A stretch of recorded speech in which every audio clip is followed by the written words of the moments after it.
Hi friends and welcome to the complete video of different types of graph like trigonometric graphs, function graph and their transformation graph. But now in this section we will only discuss about only trigonometric graph and function graph, and I'll try to make another video on transformation graph. So हम video start करते हैं and बात करते हैं basically graph के बारे में कि ग्राफ होता क्या है। कुछ हमें बेसिक नॉलेज हो जाए ग्राफ के बारे में, देन हम उसके बाद आगे बढ़ेंगे एंड ट्रांसफॉर्मेशन ग्राफ को हम अगली वीडियो में देखेंगे। एंड अभी हम देखेंगे सिंपली ग्राफ क्या होता है एंड फंक्शन ग्राफ क्या होता है एंड ट्रिग्नोमेट्रिक ग्राफ कैसे बनता है और क्या होता है। तो ग्राफ एक तरीके का विजुअल रिप्रेजेंटेशन होता है जो नंबर्स, डेटा या किसी फंक्शन को दिखाता है, जिससे हमें बहुत तरीके की हेल्प्स भी मिलती हैं हमारे डे टू डेली लाइफ में। और जब हम जैसे कि टेम्परेचर और आर का ग्राफ देख सकते हैं कि कैसे कैसे हमारा टाइम बीता है, हमारा टेम्परेचर कितना बढ़ा या कितना घटा। जैसे कि यहाँ पर देख लेते हैं, ये 1 डिग्री बढ़ा, मान लो ये कितना बढ़ा हमारा 2 डिग्री बढ़ा, ये 0.5 डिग्री बढ़ा, ये 1.5 डिग्री बढ़ा। तो इस तरीके का ग्राफ बनता है। एंड ग्राफ बहुत तरीके के होते हैं जैसे कि line graph, bar graph, pie chart, function graph, ये सब आप लोगों ने पढ़ चुका होगा। लेकिन अब हम बात करेंगे फंक्शन ग्राफ की। फंक्शन ग्राफ क्या होता है? फंक्शन ग्राफ का मतलब होता है जब हम कि उस फंक्शन के इनपुट x और आउटपुट का रिलेशनशिप एक 2D या 3D पर दिखाते हैं। अगर y = x² का ग्राफ बनाएं तो हर x के लिए एक वैल्यू होगा और इसका U शेप का पैराबोला ग्राफ मिलेगा। अगर y = x का ग्राफ बनाएं तो एक स्ट्रेट लाइन मिलेगा। एंड अभी हम इसके बारे में आगे बात करेंगे। अभी हम बात कर लेते हैं ट्रिग्नोमेट्रिक ग्राफ्स के बारे में। ट्रिग्नोमेट्रिक फंक्शन जैसे sin x, cos x, tan x के ग्राफ्स वेव लाइक पैटर्न में होता है, जैसा कि आप लोग देख सकते हैं वीडियो में। मतलब यहाँ पर ग्राफ में आप देख सकते हैं ना कैसे वेव लाइक स्ट्रक्चर बना हुआ है, ऐसे ऐसे ऐसे करके इस तरीके का होता है, जो कि टाइम मोशन और साउंड वेव्स को समझाने में हेल्प करते हैं। ठीक है, तो sin x का ग्राफ देख सकते हैं जैसे एक वेव जैसा दिखता है एंड जिसका रेंज क्या होता है +1 से लेके -1 के बीच में होता है। एंड इसकी डोमेन क्या होती है? इसकी डोमेन -इन्फिनिटी से इन्फिनाइट तक होती है। ये हमारा क्या है? ये हमारा है डोमेन। एंड इसकी रेंज कहाँ तक मिले? रेंज हमें मिलती है -1 से लेके 1 तक।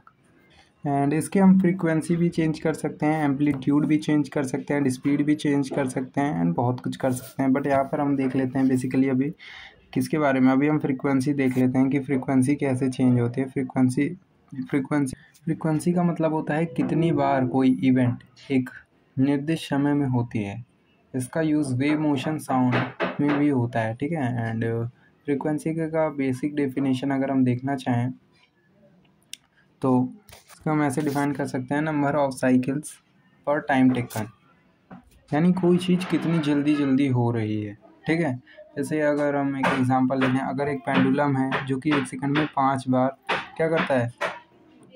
हिलता है। ठीक है, तो उसकी फ्रीक्वेंसी क्या हो जाएगी? 5 हर्ट्ज हो जाएगी। अगर एक साउंड वेव की फ्रीक्वेंसी 1000 है, इसका मतलब वो सेकंड में 1000 वाइब्रेशन कर रहा है। ठीक है, यहाँ पर अगर हम इसकी फ्रीक्वेंसी चेंज करना चाहें इस ग्राफ की, तो हम इसका मतलब कि अब ये कम समय में कितना करेगा? ये ज़्यादा वेव करेगा, मतलब कि ज़्यादा करेगा। एंड एम्पलीट्यूड भी चेंज कर सकते हैं इसका। जैसे जैसे हम एम्पलीट्यूड बढ़ाते हैं तो इसकी हाइट भी क्या होती है? चेंज होती जाती है।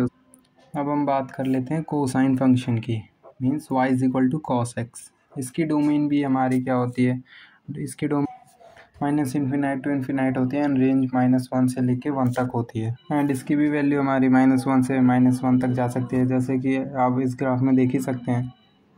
यहाँ मैंने इसको रिज्यूम किया एंड पॉज किया। यहाँ पर देख सकते हैं कि जब मैं इसको यहाँ पर रुकूंगा तो इसकी वैल्यू -1 भी हो सकती है एंड 1 भी हो सकती है। एंड इसका एम्पलीट्यूड बढ़ाने पे इसका इसकी रेंज भी बदल जाएगी एंड फ्रीक्वेंसी बढ़ाने पर भी चेंज हो जाता है। यहाँ पर फ्रीक्वेंसी ज़्यादा हो गई तो चेंज हो जाएगा। ठीक है, और टेंजेंट की बात कर लेते हैं, जिसका डोमेन क्या होता है? डोमेन में हम कुछ भी डाल सकते हैं बट एक्सेप्ट 2n+1 π/2 के अलावा। ठीक है, जहाँ पर x की वैल्यू हो सकती है π/2, 3π/2, 5π/2। यहाँ पर हम डालेंगे तो हमारा आंसर हमें क्या मिल जाता है? अनडिफाइंड मिल जाता है। इस वजह से हम इन सबको नहीं पुट कर सकते। एंड इसकी रेंज भी हम देख सकते हैं -इन्फिनाइट टू लेके इन्फिनाइट तक आती है। इसकी भी हम एम्पलीट्यूड एंड फ्रीक्वेंसी को चेंज कर सकते देख सकते हैं, एंड कोई ज़रूरत नहीं है, लेकिन अगर आप दिखाई देते हैं। अब हम बात कर लेते हैं कोटेंजेंट फंक्शन की, y equal to cot x. यहाँ पर इसका डोमेन क्या होता है, x डोमेन जो यहाँ पर हम x is equal to n pi नहीं डाल सकते हैं, एंड n जो होता है वो इंटीजर से बिलोंग करता है। x is equal to 0 pi and 2 pi. वहाँ फंक्शन हमारा क्या होता है, अनडिफाइंड होता है, वहाँ पर हम वैल्यू नहीं डाल सकते, बेसिकली सिंपल। एंड इसकी रेंज भी क्या होती है, इसकी रेंज भी हमारी माइनस इन्फिनाइट से लेकर इन्फिनाइट तक होती है। अब हम सेकंड की बात कर रहे हैं, means y is equal to sec x, जहाँ पर हम जहाँ पर x 2n+1 and pi by 2 के बराबर नहीं हो सकता, वहाँ पर हमारी वैल्यू इनडिफाइंड हो जाती है। एंड इसकी रेंज वहाँ कहाँ तक होती है, माइनस इन्फिनाइट टू लेकर -1 तक, एंड यूनियन कर देते हैं 1 to इन्फिनाइट तक। जैसा कि आप लोग देख यहाँ पर आप लोग देख सकते हैं कि इसकी वैल्यू कहाँ तक जा रही है, 1 से लेकर इन्फिनाइट तक जा रही है, लेकिन हम इसको 0 से लेके 1 के बीच में नहीं रख सकते, क्यों, वहाँ तक तो हमारी वैल्यू क्या आती है, हमारी वैल्यू वहाँ पर आती ही नहीं, जिस वजह से हम उसको ग्राफ में नहीं शो कर पाते। अब हम बात कर लेते हैं कोसेकेंड की, जिसकी डोमेन क्या होती है, यहाँ पर हमारी वैल्यू क्या हो जाती है, अनडिफाइंड हो जाती है, जैसा कि आप लोग ने देखा होगा। तो यहाँ पर 1/0 नहीं कर सकते ना, उसकी वैल्यू तो अनडिफाइंड होती है मैथ्स में, एंड वैसे ही यहाँ पर अनडिफाइंड हो जाती है। किसी भी अगर आप लोग पाई लेते हो, 2 पाई लेते हो या 0 लेते हो, ठीक है, देन उसका अगर हम इन्वर्स करते हैं तो वैल्यू अनडिफाइंड ही जाती है। देन इसका ग्राफ हमारा कुछ ऐसे बनता है, ठीक है। तो हमने सब कुछ हमने पढ़ लिया ट्रिग्नोमेट्रिक ग्राफ के बारे में। अब हम पढ़ेंगे फंक्शन ग्राफ के बारे में। हम लोग देख लेते हैं एक्स स्क्वायर का ग्राफ, जो कि फंक्शन ग्राफ के अंदर ही आता है, जिसका मतलब इसे हम देखते हैं y is equal to x square. अगर हम x की जगह क्या पुट करते हैं, 1 पुट करते हैं, देन हमें रेंज में क्या मिलता है, 1 मिलता है। अगर हम x में 2 पुट करते हैं, देन हमें क्या मिलता है, 4 मिलता है। -3 पुट करेंगे 9 मिलेगा, -4 पुट करेंगे तो 16 मिलेगा। एंड जब हम इन सब वैल्यू को पुट करेंगे, देन हमें कैसा ग्राफ मिलेगा, हमें u का ग्राफ मिलेगा, हमें इस तरीके का ग्राफ मिलेगा, जिसे हम क्या कहते हैं, पैराबोला। इस तरीके के ग्राफ को हम क्या बोलते हैं, पैराबोला। हम हर तरीके के ग्राफ को पैराबोला नहीं बोल सकते अगर वो इस तरीके का बना हो, क्योंकि वो x की पावर 4 भी हो सकता है, x की पावर 6 भी हो सकता है, x की पावर 8 भी हो सकता है। एंड जैसे जैसे इनकी पावर बढ़ती है, यहाँ पर जो हमारा होता है ना, वो एक्स एक्सिस पर, वहाँ पर हमारा ग्राफ क्या होता है, थोड़ा सा हमारा लोअर ग्राफ टिल्ट, मतलब थोड़ा शिफ्ट होने लगता है, ऐसे जैसे x4 का ग्राफ ऐसे बनेगा, x6 का ग्राफ ऐसा बनेगा, एंड x8 का ग्राफ कुछ ऐसा बन जाएगा, ठीक है। तो बेसिकली u से क्या होता जाएगा, थोड़ा सा लोअर डाउन होता रहेगा। एंड जब हम x इन्फिनाइट की बात कर देंगे तो हमारा ऐसा बन जाएगा, हमारा ग्राफ कैसा बनेगा, ऐसा बन जाएगा, ठीक है। एक्स क्यूब का ग्राफ जब हम बनाते हैं, y is equal to x cube का ग्राफ जब हम बनाते हैं, देन हम जब यहाँ पर इसकी वैल्यू पुट करते हैं, x इज इक्वल टू 1, तो y हमें क्या मिलता है, 1 मिलता है। एंड जब x is equal to -3 put करते हैं, तो y हमें क्या मिलता है, -9। ऐसे ही जब हम डिफरेंट वैल्यू पुट करते हैं, तो हमें डिफरेंट तरीके के नंबर्स मिलते हैं। एंड जब हम उसको ग्राफ पर दिखाते हैं, तो हमारा ग्राफ कुछ इस तरीके की फॉर्म में हमारा ग्राफ हमें देखने को मिलता है। तो x square and x cube का ग्राफ बहुत ही आसान है। मॉड एक्स का ग्राफ कैसे बनता है, मॉड एक्स का पहले काम क्या होता है वो देख लेते हैं। मॉड का काम होता है किसी भी नेगेटिव नंबर को पॉजिटिव में कन्वर्ट कर देना है, और जो पॉजिटिव में है वो पहले से ही पॉजिटिव में ही रहेगा। जैसे आप लोग यहाँ देख सकते हैं कि जो नेगेटिव नंबर है वो किस में कन्वर्ट हो गया, पॉजिटिव में, एंड जो हमारा पॉजिटिव नंबर था वो हमारा पॉजिटिव में ही है अभी भी। एंड यहाँ पर हम देख सकते हैं -2 को हम क्या लिख सकते हैं, 2, जब उसके ऊपर मॉड रहेगा तब। एंड +3 को हम 3 लिखते हैं, एंड -4 को हमने क्या लिखा, 4 लिखा। जब हम इसका ग्राफ बनाते हैं तो हमें ग्राफ कुछ वी शेप में मिलता है। किस शेप में मिलता है, हमें वी शेप में ग्राफ देखने को मिलता है, ठीक है।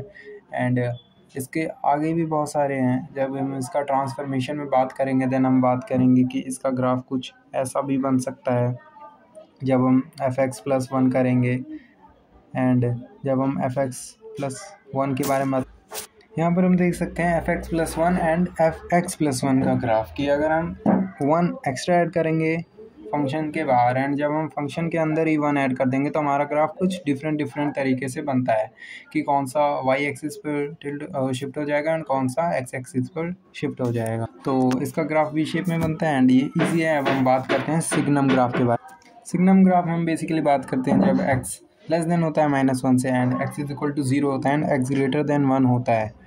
देन जब हम उसकी वैल्यू पुट करते हैं, देन हम कुछ भी वैल्यू पुट कर दें, एनीथिंग, देन हमें क्या मिलेगा आंसर। अगर हम कुछ भी वैल्यू डालते हैं देन हमें आउटपुट में हमें सिर्फ क्या मिलेगा, आउटपुट में हमें सिर्फ मिलेगा -1, 0 एंड 1। अगर हम 352 भी पुट करते हैं तो 1 मिलेगा, पॉजिटिव इन्फिनाइट पुट करते हैं तो हमें 1 मिलेगा, अगर हम 0 पुट करेंगे देन हमें 0 मिलेगा, अगर हम -350 डालते हैं तो हमें -1 मिलेगा, -463 डालते हैं तो भी हमें -1 डालेगा, एंड इन्फिनाइट डालेंगे तो भी हमें क्या मिलेगा, हमें मिलेगा -1।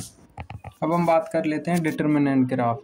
ठीक है, डिटर्मिनेंट का कैसे बनता है। डिटर्मिनेंट का मतलब होता है जब अगर हम इसमें वैल्यू डालते हैं 4.3, देन हमें इधर आंसर क्या मिलेगा, हमें आंसर मिलेगा 4। यहाँ पर अगर हम वैल्यू डालते हैं 3.9, देन हमें वैल्यू क्या मिलेगी 3।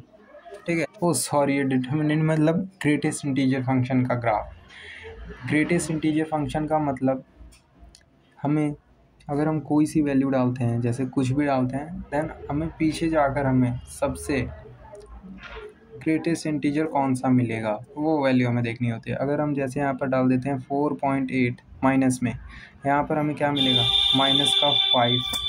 क्यों? क्योंकि हमें लेफ़्ट साइड में मूव होना है, हमें हमेशा लेफ़्ट साइड में मूव होना है, always we will move left side. ठीक है, नंबर लाइन के।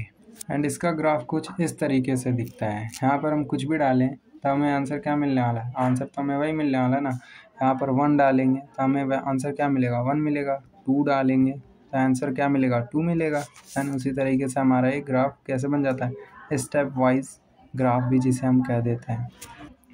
तो हमने सारे ग्राफ पढ़ लिए और आज का सेशन हम यही एंड करते हैं। एंड आई होप आपको वीडियो पसंद आई होगी। पसंद आई हो तो लाइक करना।